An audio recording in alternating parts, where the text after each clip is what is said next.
O seu nome é? Mais alguma questão?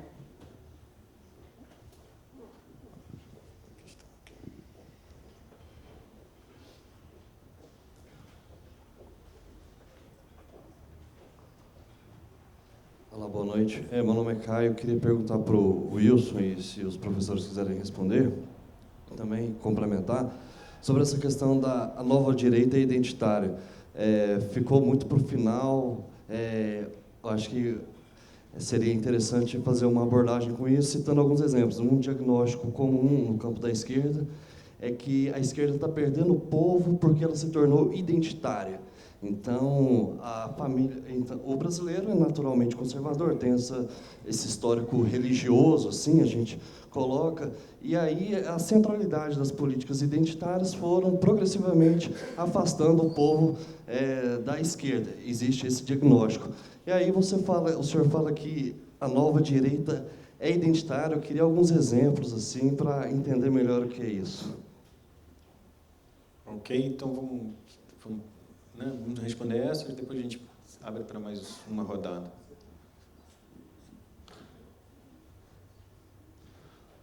Então, rapidinho, assim, McLuhan, né? McLuhan.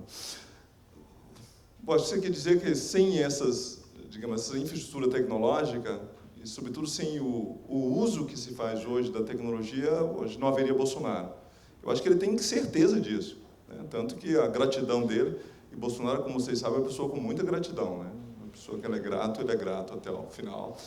Então, a gratidão dele a Carluxo, em grande parte, e as pessoas que foram levadas para o governo porque trabalharam na campanha digital dele, é o reconhecimento de que ele não seria nada, não teria nenhuma chance para isso. Ele ia continuar fazendo palestra em clube de sargento, né? Ou na tribuna da Câmara, não teria outra chance. De fato, foi isso que fez a magnificação da voz dele, não teria outra chance. Então, isso sim, é verdade. Outros tiveram mesmo instrumentos à disposição, então é preciso entender que há mais do que isso, né? Para explicar a ascensão de Bolsonaro, determinada forma de uso, o fato de que esses grupos não surgiram em 2018, né? A gente que mapeia ali os chamados feios, sujos e malvados online, viu como esses grupos vêm de várias correntes, né? Vêm de longe. 2013 é a data, mais ou menos. 2013, aquelas manifestações criaram aquelas startups de ódio digital que terminaram como o MBL, por exemplo, né? Então, a criação de startups digitais de ódio, disseminação política e tal, foram lá em 2013. 2013 foi um ano brabo, viu, desse ponto de vista. 2018 começou em 2013. Então, vem de lá esse negócio. Outras coisas, quer dizer, o movimento da militância anti-homossexual, que é uma coisa bem peculiar, né? Não é somente o cara que defende os seus valores, não. Ele milita contra os direitos homossexuais online, que vem dos grupos aí desde quando, já o reforço, quando o Marco Feliciano assume aquela comissão lá. Então, aquilo vem de longe, 2013, 2012 já havia esse tipo de militância. E a gente vai acompanhando e a gente vai vendo como todos os feios dos malvados, assim, por exemplo, grupos anti-direitos humanos, os machistas radicais, esses misóginos da base absoluta, vão todos convergindo na plataforma do bolsonarismo. Antes de virarem bolsonaristas, viraram outra coisa. Já foram felicianistas, havia um momento que parecia que o champion ia ser Feliciano, depois ficaram somos todos Cunha, parecia que ia ser Cunha e tal. E aí depois, quando morreu, Feliciano desapareceu, Cunha morreu politicamente, então ficaram um pouco vagando por ali, mas eles não largaram a mão de ninguém. Continuaram juntos, identitariamente, cada um na sua, fazendo a sua própria coisa. Até que aparece que a oportunidade de vencer era Bolsonaro. E acontece, sobretudo, por causa da eleição de Trump. Que, enfim, nós podemos ter, então, uma pessoa monstruosa que pode ganhar a eleição, porque Trump ganhou, também podemos ganhar. E ali, naquele momento, todos os grupos que faziam suas coisas de direito, os seus direitismos online, converteram para o bolsonarismo. E foram nessa direção. Então, há um longo movimento até chegar aqui. Tá? Com relação à direita identitária e tal, né, que em geral se critica a esquerda por ser identitária, mas veja, é diferente. Há identitários que são de esquerda, embora alguns achem que nem são de esquerda, eles são só identitários, certo? Tá lutando pela sua identidade e pelos seus valores e frequentemente a rusga com pessoas de esquerda, porque como as pessoas de esquerda são mais sensíveis ao argumento, então, se pisar na ponta do pé da pessoa de esquerda, ele recua. pisar no ponto de pé da pessoa. Direita é safanão, é briga, é tudo que a direita quer. Então, há uma identidade. Mas a identitária, se critica o identitarismo de esquerda, desse grupo de esquerda, pela fragmentação. Então, cada um cuida da sua própria agenda, etc. Então, há uma fragmentação, não há uma ideia geral da esquerda militando junta, alguma coisa como a nova esquerda ou qualquer coisa desse tipo. A direita usa o mesmo mecanismo, na minha opinião. Eu venho de religião, fiz teologia. Teve uma época na minha vida, uma das minhas vidas, que eu julguei que fosse ser antropólogo. Eu fiz pesquisa de campo na antropologia e tudo mais. E, para mim, antropologia da religião. Eu olho política hoje e aprendo política de duas coisas. Ou no Animal Planet, ou tudo que eu sei vem de antropologia da religião. Você olha assim de seita, né? Que são iguaizinhos a seita. O mesmo princípio, nós versus eles. A gente faz um ciclo ao redor, e tem nós lá dentro e eles lá fora. Eles nos perseguem, querem nos destruir, nós precisamos ficar mais compactos aqui, etc. E nós vamos juntando gente, mas somos sempre nós cercados por eles. Sempre. Mesmo que nós sejamos uma maioria, como nesse exemplo que eu dei para vocês. A maioria, os heterossexuais brancos são uma minoria cercada por homossexuais por todos os lados. Então, é isso. Então, mas a lógica é identitária. São os nossos valores. Nós temos os nossos gurus. O Olavo tem razão. Certo? Você vai compartilhando essas coisas. Daqui a pouco você vira uma crença. E aí você vai simplesmente agregando um ao outro. O sujeito que está lá em Cabrobó do Sul, sozinho, mas que já tinha um pensamento desse tipo, de repente encontra um lugar para ele odiar juntinho. Né? Então vai para aquele negócio. Então vai dar o nerd que está lá odiando mulheres, né? Uma grande parte do bolsonarismo vem desse pessoal da Deep Web, os nerds e tal, que sempre foram misóginos, tem uma cultura nerd misógina e tal, que encontra um jeito, então, aí nós encontramos ele, vai para a plataforma e vai defender o mito e tal, né? Uma convergência enorme, mas a lógica é identitária, só que aqui, diferentemente da esquerda, ninguém larga a mão de ninguém, né? Nesse momento, pode ser que ganhar da eleição, começa agora, vocês estão vendo, as placas tectônicas do bolsonarismo se chocando, né? Os militares versus Olavo, Vetes e tal, a gente não sabe o que vai dar. Pode ser que aconteça isso, mas nesse momento não. O principal é que nós somos conservadores de direita, né, e ganhamos uma identidade com isso. Só 2 comentários bastante rápidos. Um é que, no contexto dessa pesquisa que está na base do que eu falei hoje, fica muito claro que uma característica do caso brasileiro, do ponto de vista da organização do conservadorismo, foi a fusão entre agenda moral conservadora e antipetismo. Eles fizeram isso com muito sucesso. Eles conseguiram fundir essas 2 agendas. Por isso que há características muito peculiares no processo eleitoral brasileiro, no modo como o governo tem mobilizado essa fusão entre moralização e antipetismo, no que diz respeito a essa transposição de problemas muito reais, de inseguranças, de frustrações com a democracia, como algo que é da ordem não só moral, mas da ordem de uma moralidade sexual. É interessante porque as respostas nunca são simples, né? Essa campanha contra a chamada ideologia de gênero, ela é transnacional, ela precede a eleição brasileira, mas ela no caso brasileiro, encontra um terreno muito fértil no tipo de construção do petismo como algo que é nocivo não apenas do ponto de vista político, mas do ponto de vista de uma moralidade nacional. Isso foi chave nessa construção do meu ponto de vista. Eu queria só falar uma palavrinha sobre a questão da Luciana, sobre educação e possível quebra na polarização, aí fugindo um pouco ao que eu falei, trazendo algo que eu acompanhei bastante nessas últimas semanas as movimentações na construção das articulações em reação aos ataques mais diretos, né, que a universidade vem sofrendo e também a área de ciência e tecnologia.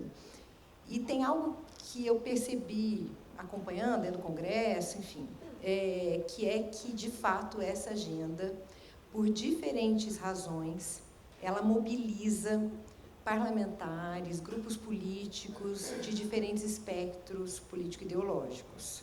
Então, tem algo, de fato, nessa agenda e as motivações são distintas, né? O DEM, que é o MEC, é uma motivação importante, né? Os parlamentares se sentem sensíveis em relação às universidades dos seus estados, que são importantes na economia local. A esquerda tem na educação uma agenda e a mobiliza também como uma agenda na oposição e na desestabilização do governo. Então, só para citar 3 elementos muito distintos que aparecem, e me parece que as motivações que a gente tem observado nos meios de comunicação empresariais também ainda precisam ser compreendidas, mas o fato é que estão também alinhados ao menos com alguma contenção a esse ataque, né? Então, assim, agora se esbarra em algo, que é a emenda 95 e todo o aparato de desinvestimento que ela sustenta. Então, e eu já passo para o Mauro, a gente precisa entender, eles não estão fazendo de qualquer maneira, né? Uma coisa é o ataque moral à universidade, a crueldade toda, outra é que o bloqueio, se mantido, define um patamar para a incidência da emenda 95 para o orçamento do ano que vem, e aí a gente está lascado, eles sabem disso. Então, a gente tem que parar de lidar com eles como se eles fossem um bando de destemperados, e compreender que eles são um bando de destemperados, mas que eles também estão aprendendo e entendem aonde é que eles podem tocar para levar adiante esse projeto, que é de desinvestimento e de desconstrução do sistema público universitário brasileiro. Eu acho que a gente tem que ter isso muito claro. Não é todo mundo que está falando sensível aos bloqueios e cortes de bolsa que se alinharia a uma crítica mais direcionada para o desinvestimento, para a emenda 95. Então, tudo isso forma uma conjuntura complexa. Vou tentar ser o mais breve possível, mas mantendo a minha posição aqui de polemista. Primeiro, sobre essa questão da Luciana, do que está acontecendo agora. No argumento que eu estou desenvolvendo aqui, os instrumentos de fechamento que garantiam o privilégio da classe média, entre eles, como eu mencionei, a educação. O que eu vejo na minha própria família, dos apoiadores do Bolsonaro, eu não estou mais nem aí para a Universidade Federal, porque eu paguei escola privada para os meus filhos a vida inteira, pensando que eles iam, e hoje eles estão nas particulares e não nas federais. Então, essa é parte do ressentimento que eu tenho analisado. Mas, como a Flávia disse, nós temos aqui um momento chave da possibilidade de quebra da aliança política que levou o Bolsonaro ao poder, por todas as razões que ela menciona. Então, eu tenho um pouco mais de otimismo. Mas, ou seja, isso depende da forma como os atores sociais, nós, vamos enquadrar a questão, vamos participar da interpretação do que está acontecendo, né? Sobre essa questão eu acho que essa questão das políticas identitárias foram afastando as pessoas, acho que é o erro grave que eu mencionei, de ver a política como um jogo de soma zero, de que se as forças progressistas, se as feministas avançam,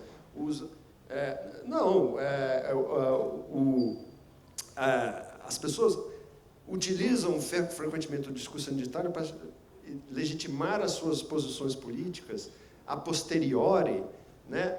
E justificar suas formas de ressentimento. E o que a gente precisa, eu acho que convidar mais a pesquisa em comunicação política a fazer uma coisa que eu nunca fiz, que é etnografia, e tentar buscar, entender a estrutura de sentimento, como o Raymond Luiz falava, dessa classe social, desses grupos, né? Para entender melhor. Eu acho que é essa a questão. Então, só fechando então a controvérsia, deixar o Wilson para falar por último, é maldade, né? Como ele mencionou, eu vou mencioná-lo em retribuição, e dizer que a pergunta do Chiquinho não foi aleatória, porque, no fundo, a nova estrutura da esfera pública que o Wilson menciona tem um viés de determinismo tecnológico, né? E de achar de que nós não teríamos Bolsonaro na presidência se não fosse o WhatsApp.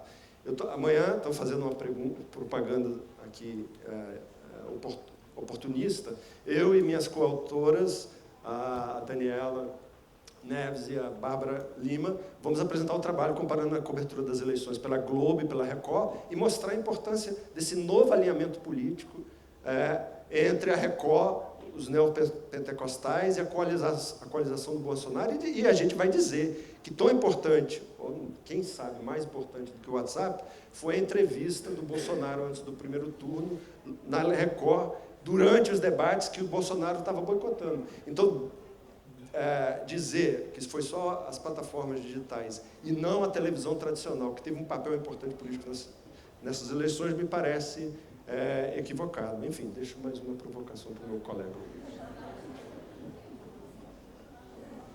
Questões?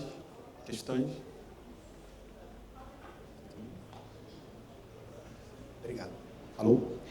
Bom, eu tenho uma questão para o Wilson. Wilson, eu concordo com a tua conclusão relacionada ao identitarismo de direita, mas eu não sei se eu concordo com a tua justificativa. Do modo como você colocou, eu queria te dar mais tempo para falar. Essa oposição entre nós e outros é uma coisa da natureza da própria política, né? Enfim, essa lógica identitária, tal qual você colocou, não me parece especificar essa nova direita. Ela estaria à direita, à esquerda, em todas as direitas e etc. Enfim, não sei. Te perguntar em que medida isso não seria muito mais contextual e relacionado ao fato histórico, ligado à conjuntura, de que essa nova direita, o berço ou o treinamento político dessa nova direita, veio ali de um lugar no governo Lula, sobretudo no governo Dilma, de socialização nas comissões de direitos humanos e de incorporação de uma retórica identitária. Então, eu me lembro agora do Marco Feliciano, por exemplo, colocando a petição para convidar ex-gays a falarem na comissão, e quando o PT tentou barrar, ele disse assim: olha só como vocês estão silenciando essa minoria política, que são os ex-gays, logo vocês, etc. Ou seja, em que medida você não tem um elemento aí retórico, não no mau sentido do termo, mas e não uma lógica identitária constitutiva da política, de modo geral? É isso. Obrigado, Luiz. Lá em cima? Tem um aqui, tem uma lá em cima. A gente faz 3 para fechar a segunda rodada, tá?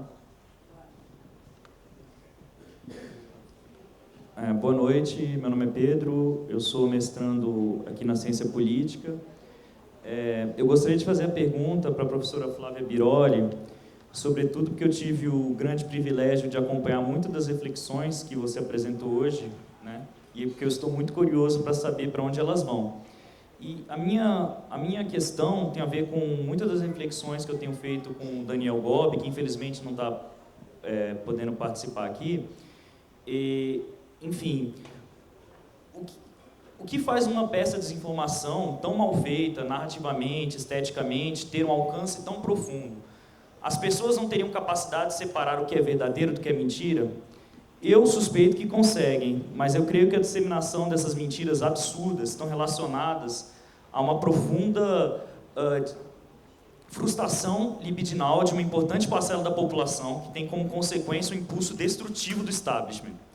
Eu acredito que a frustração e o ressentimento têm um papel fundamental nisso, porque ela se materializa no gozo do outro, como um artista bem-sucedido, o acadêmico bem-sucedido, o estudante que teve acesso a uma universidade de qualidade. Acho que isso fica muito claro, por exemplo, nesse ressentimento do ministro da Educação com a universidade, quando a gente viu o currículo dele e a carreira acadêmica dele.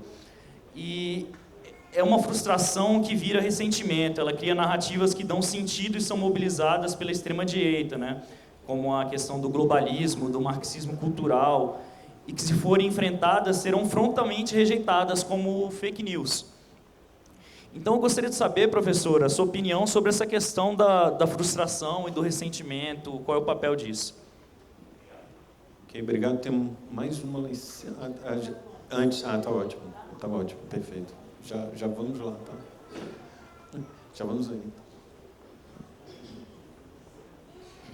Boa noite, sou João Brant, defendi meu doutorado recentemente na Ciência Política da USP e queria dialogar com o Mauro e com a Flávia, na verdade escutar a Flávia sobre um tema, a questão de como os temas comportamentais e identitários, se a gente pode simplificar dessa maneira, ampliaram a base de oposição à esquerda. Acho que isso se isso, do seu ponto de vista, aconteceu, e aí discordando um pouco do Mauro, eu acho que a hora que a gente olha as pesquisas eleitorais de 3 dias antes do segundo turno, nós temos 12% de diferença entre Haddad e Bolsonaro, e a hora que você vai para a estratificação, você tem 1% de diferença entre os católicos e 33% de diferença entre os evangélicos, o que nos faz achar que religião é uma categoria explicativa do voto bastante importante.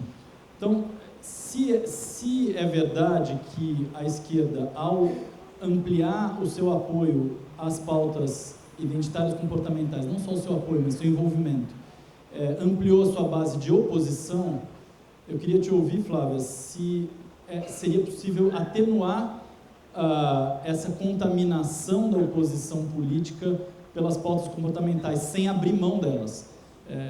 Ou seja, acho que tem um dilema para quem pensa a esquerda juntando essas duas dimensões, que é um dilema político que me parece difícil o trato. Eu queria te escutar sobre isso, por favor. A gente já tem...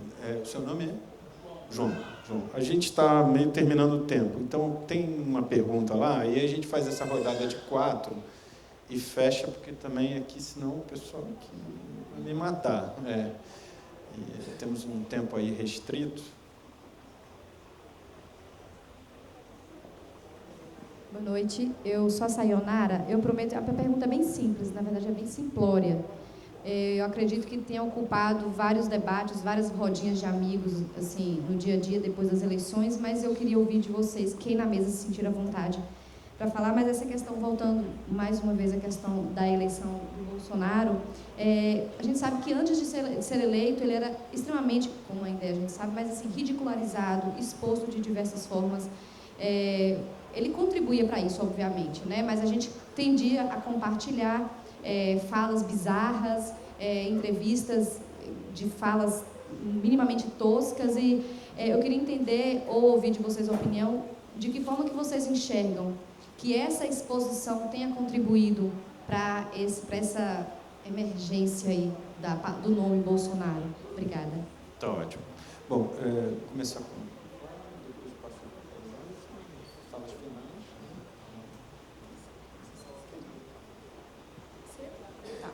Bom, Pedro, na minha compreensão, os ressentimentos, as frustrações e as inseguranças, para trazer um termo a mais, são fundamentais se a gente quiser entender as razões pelas quais esse deslocamento do voto, não apenas das camadas médias, de que o Mauro falava, mas também das camadas populares, se deu, né? Claro que sempre a gente tendo em conta, a gente está aqui num evento de uma associação de comunicação e política, que não se trata de uma espontaneidade, né? A gente não está lidando com o espontâneo dos sentimentos, mas a gente também não está lidando com o irreal e o ideológico.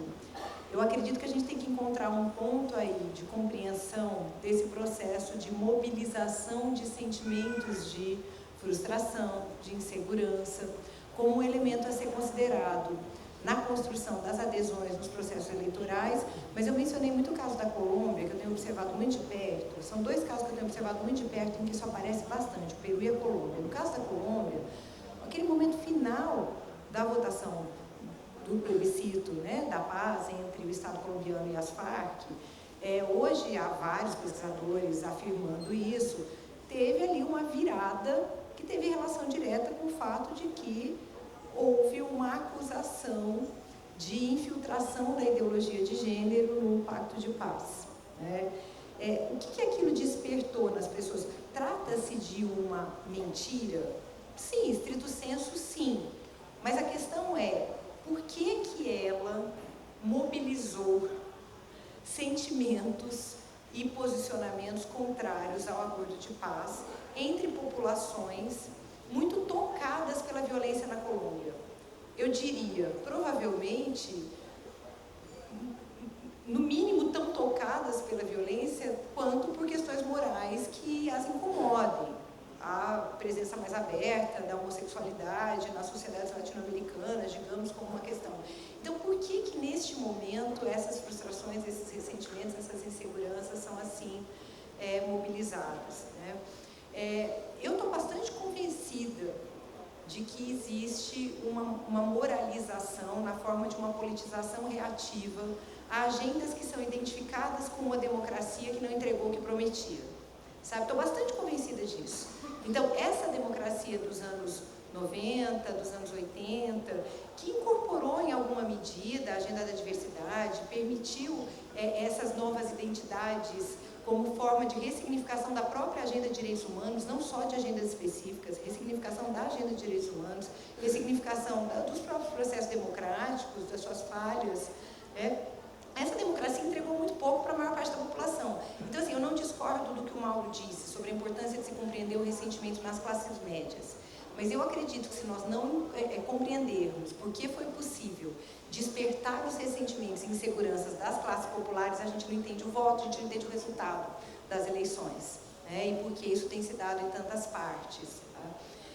João, deixa eu fazer um comentário sobre a eleição primeiro. Né? Eu acho que teve uma leitura, em alguma medida, enviesada das pesquisas de opinião naquele momento final. Tem alguns fatores que precisam ser considerados. Um deles é que a curva de migração de outras candidaturas para a candidatura de Jair Bolsonaro se dá antes do ele não. E se dá, coincide, não estou dizendo que a correlação seja direta, mas coincide com o momento em que as igrejas pentecostais migram para a candidatura de Bolsonaro, desistem do Alckmin e migram para a candidatura de Bolsonaro. Então, no mínimo, nós temos que considerar alguns fatores além do ele não e do movimento específico das mulheres contra Bolsonaro, né? Esse foi o momento em que se passou a ter telão em igreja neopentecostal, aqui nos redores de Brasília, inclusive, né? Já trabalhando esse discurso moralizante e o antipetismo, de uma forma que a gente viu nas eleições anteriores também, isso não foi novo em 2018, né? 2014, em 2010, então essa demonização do PT teve presente e foi muito reutilizada, inclusive. A gente tem as falas de pastores neopentecostais em eleições anteriores em relação a Dilma, por exemplo. Isso foi sendo retomado e ressignificado nesse momento, aproveitando a campanha contra a ideologia de gênero, né? Que é uma campanha que já estava ali presente entre neopentecostais e católicos. Então, esse é um ponto. Um outro ponto é que, até o final, é só olhar microdado, quem tiver acesso aos microdados de pesquisa eleitoral, eu vi de mais de uma, até o final, existe uma questão que precisa ser pensada, além da religião como categoria explicativa, variável, geracional, mais sexo, mais região do país. Você vê que você traz uma série de outros elementos.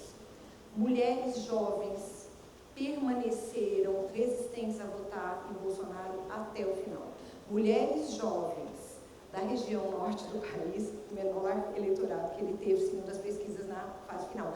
Então, tem algumas questões aí, e a outra coisa que eu colocaria, a antecipação do segundo turno. Então, quando eu falei das neopentecostais migrando, a antecipação do segundo turno foi clara. Houve uma polarização ali no primeiro turno. Isso não é decorrente do ele não. Com isso, eu não estou dizendo que não existe uma questão quanto a como a esquerda se organiza e dialoga com os segmentos populares da população brasileira.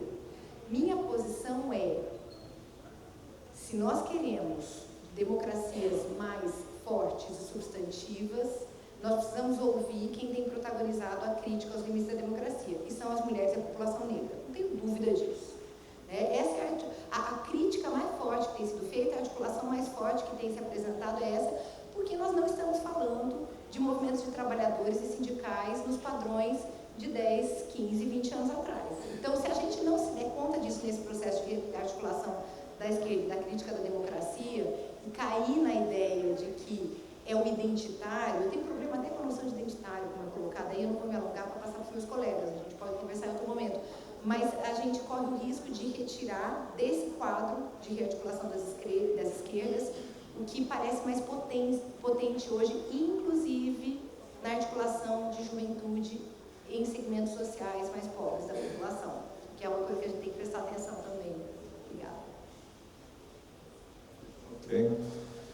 Bom, eu não sei como sair desse buraco, tá? Vocês pensando aqui. Com relação a identitária, na verdade, o problema das políticas identitárias, por que a esquerda, a direita, eu acho que o movimento da nova direita, não falo de qualquer direita, identitária. Primeiro, caracterizar bem, né? Nós falamos não só da direita, mas de uma extrema direita. Foi o que aconteceu no Brexit, nos Estados Unidos, na Itália e aqui. E não é só uma extrema direita, mas uma extrema direita conservadora, que junta uma outra coisa, né? Você pode ser de direita e não ser conservador, né? Você pode ser conservador e não ser necessariamente de direita. Então, aliás, eu conheço gente de esquerda conservador não está nem aí, né? Uma quantidade bastante considerável. Então, mas aqui não, aqui é uma amálgama bem específica, uma marca bem específica. É aquela candidatura que tem reservado no Brasil a cota de 3% dos votos. Era aí que era a sua faixa. Como é que ela expandiu para 30%, que é o bolsonarismo radical hoje, e como é que foi juntando com outros para poder ganhar a eleição, é isso que essa conta que a gente precisa fazer, exatamente. Acho, inclusive, que teve erros, né? Não falamos aqui, mas eu tenho uma absoluta convicção a respeito disso, que a insistência numa candidatura do PT foi um problema, né? Porque achou que o antipetismo era uma coisa que pudesse ser superada. E quando eu achava que o antipetismo não podia ser superado, não tinha como, não no Sudeste e no Sul, certo? E eu acho que o voto no nordestino tem a ver exatamente, a diferença está exatamente nisso aí, né? Não há esse antipetismo de cortar com faca, você andar assim separando o que tem no Sudeste, não há, né? Exceto no meu bairro, naturalmente, né? Mas era isso, no meu bairro tem, mas nos outros não, então as pessoas respiravam, né? Quem nasce numa cidade respirando antipetismo, e negócio, claro, o sujeito ali, esse foi um fato fundamental. Tem muita coisa. Agora, por que identitário? Por que eu acho que é identitário?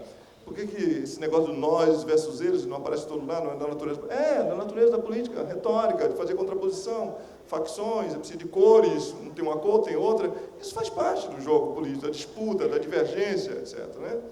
Isso não é só da política, mas também do futebol e de muitas outras coisas. Mas eu falo identitário ou de sectário, como se diz em filosofia, em antropologia da religião, quando se trata de outra coisa. Não se trata apenas de... Eu sou muitas coisas. Eu sou muitas coisas ruins, inclusive, né? Eu sou canceriano duplo. Eu sou vascaíno. Né? É complicado. Minha vida é uma tragédia. Você não sabe. Né? Eu sou professor, eu sou negro, eu sou muitas coisas, assim. Todas as coisas eu sou, né? Fazem parte da minha identidade. Quando eu falo de identidade fraca, significa que eu sou dessas coisas e me movo isso, porque ninguém é unidimensional, não é?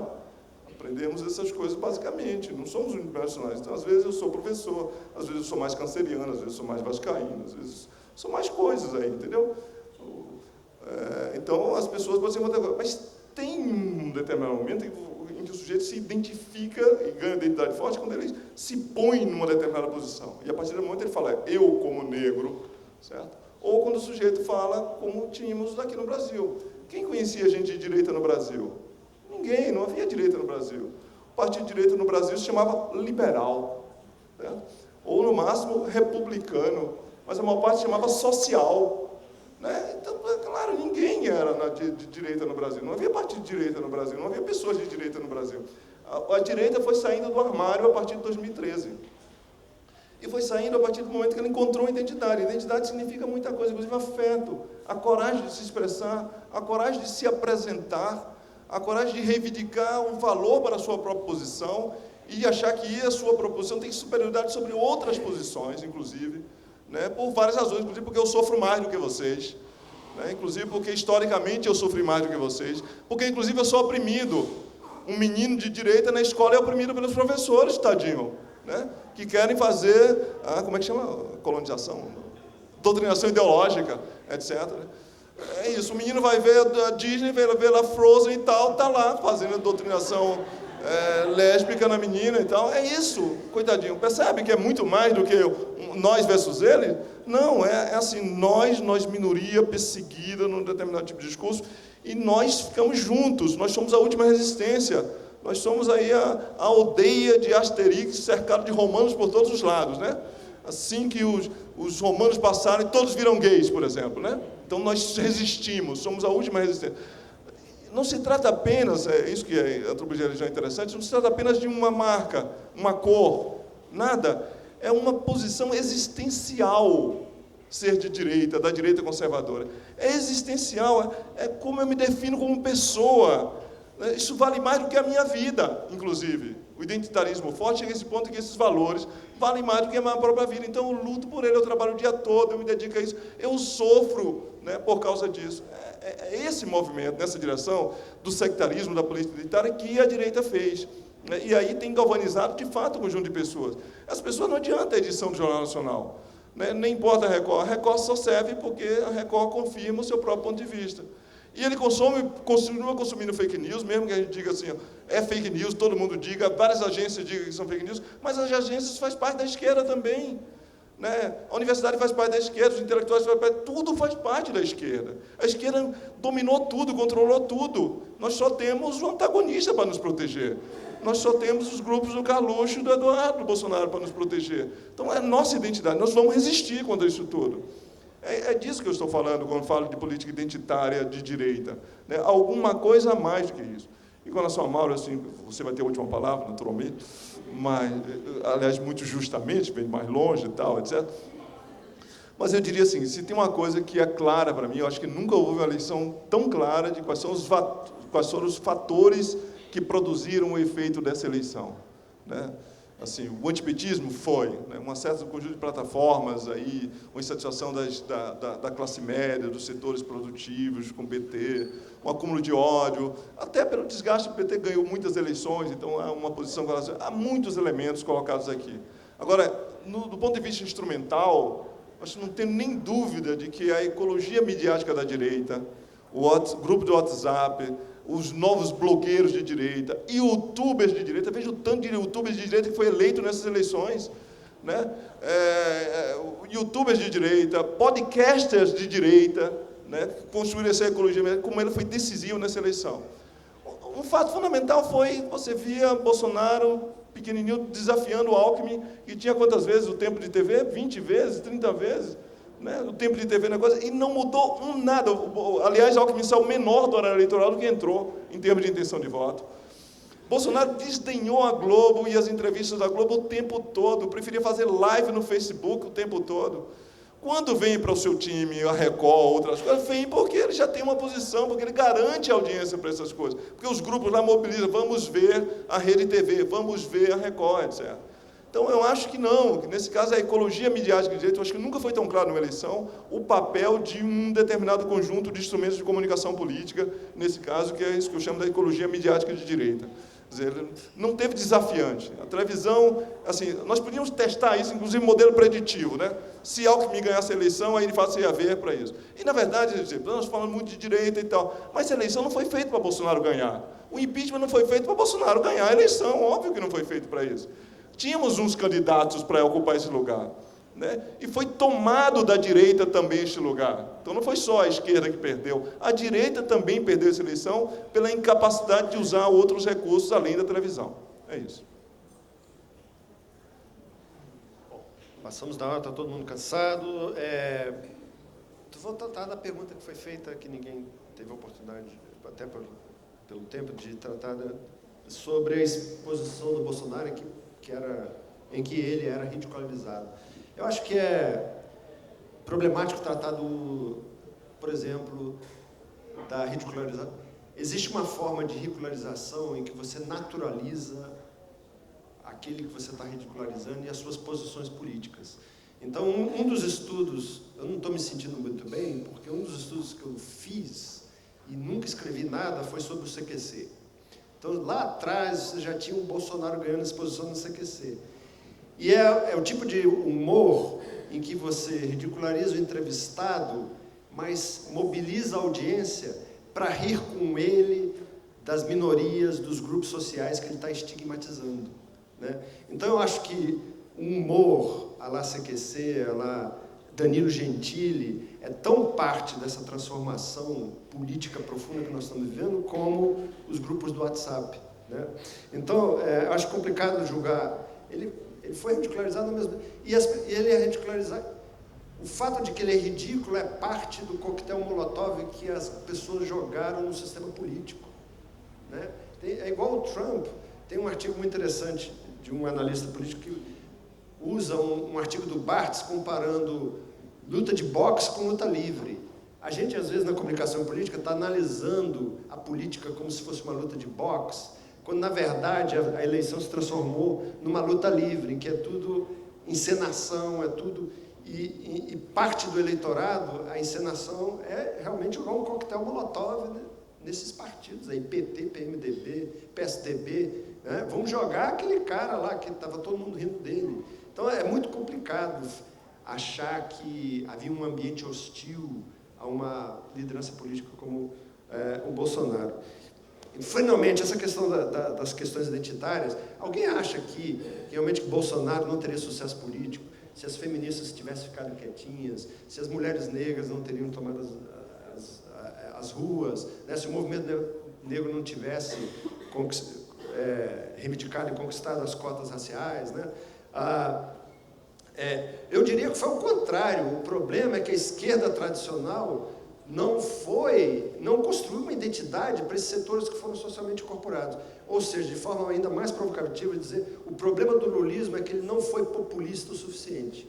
O lulismo não mobilizou a sua base social, os recentemente incluídos por um processo, né, de inclusão social, dando a eles um projeto político claro.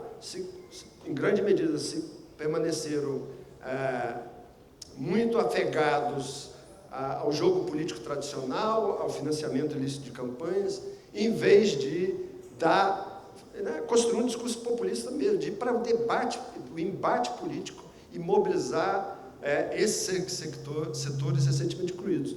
E, em parte, o que eu acho que ocorreu já nas eleições municipais de 2016 é a perda dos setores populares, principalmente no Sudeste, nas grandes centros urbanos, para as igrejas evangélicas, dando oportunidade para as igrejas neopentecostais construírem identidade para esses setores populares, em vez da própria esquerda. Então, a discussão eu acho que é muito complicada, não é um fato de que, né, as feministas ou o movimento negro, seja lá quem for, aumentou o voto no Bolsonaro. Acho que a discussão, acho que tem que olhar o processo histórico de forma mais complexa. É isso.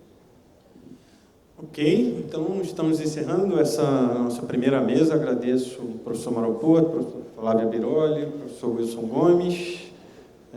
Tem informes do Congresso. Obrigado a todos.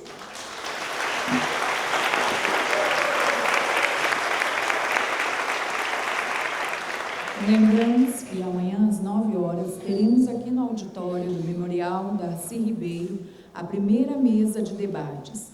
Tendências em Comunicação e Política, Agendas de Pesquisa, com os professores Maria Helena Weber, da Universidade Federal do Rio Grande do Sul, Afonso Albuquerque, da Universidade Federal Fluminense, e o professor Ricardo Fabrino Mendonça, da Universidade Federal de Minas Gerais, sob a coordenação da professora da Universidade Federal do Pará, Danila Gentil Calmo.